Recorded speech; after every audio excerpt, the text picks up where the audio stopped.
ప్రభువైన యేసుక్రీస్తుకే మహిమ కలుగునుగాక.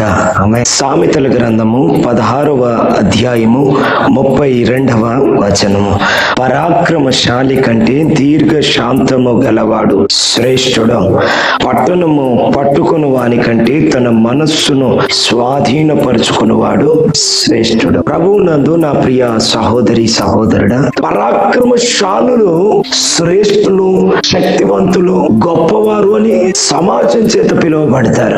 దేవుడు అంటాడు, పరాక్రమశాలి కంటే దీర్ఘ శాంతము కలిగిన వాడు శ్రేష్ఠుడు. అయ్యో, ఎదుటి వాని వలె నేను పరాక్రమము కలిగిన వాడును కాకపోతేనే, నాకు బలము లేకపాయనే, నేను శ్రేష్ఠుడును కాకపోతేనే దేవుణ్ణి మాత్రమే కలుగున్నా. ఏది లేదు ఈ లోకంలో మనుషుల చేత కొనియాడబడేటట్టుగా లేను కదా అని కృంగిపోతూ కుమిలిపోతూ ఉంటున్న ఆత్మీయులు లేకపోలేదు. దేవుడు అంటున్నాడు, ఆ వ్యక్తి పరాక్రమశాలుడిగా, బలాఢ్యుడిగా, బలవంతుడిగా, ధనవంతుడిగా, జ్ఞానవంతుడిగా ఈ సమాజానికి కనబడుతూ ఉండవచ్చు. ఆ వ్యక్తి ఆ విధంగా పరాక్రమశాలి అయి ఉండొచ్చు. కానీ పరాక్రమశాలి కంటే కూడా శ్రేష్ఠులు ఉన్నారు. వారెవరయ్యా అంటే దీర్ఘ శాంతము కలిగిన వారు శ్రేష్ఠుడు. దీర్ఘ శాంతము కలిగిన వాడు పరాక్రమశాలి కంటే శ్రేష్ఠుడు. ధనాన్ని పట్టుకునే వాడు కాదు శ్రేష్ఠుడు, తన మనస్సును తన స్వాధీనంలో పెట్టుకున్నవాడు శ్రేష్ఠుడు.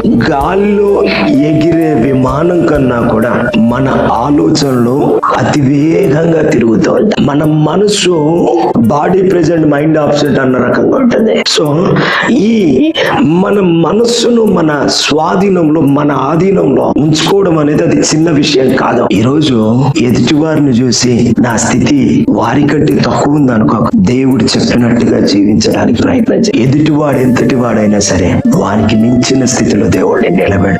దేవుని యొద్దకు నడిపించబడుతున్న నీవు నేను మనం ఎదుటి వాడిని చూసి వాడు బలాఢ్యుడిగా, పరాక్రమశాలిగా, బలము కలిగిన వాడిగా ఉన్నాడని అనుకోకుండా నేను దీర్ఘశాంతము గల వాడనై ఉన్నానా లేదా, దేవుణ్ణి సేవిస్తూ ఆయన ఆత్మతో సత్యముతో ఆరాధిస్తున్న నేను దీర్ఘశాంతము కలిగిన వాడిగా బ్రతకాలి అనుకో తీర్మానం తీసుకో.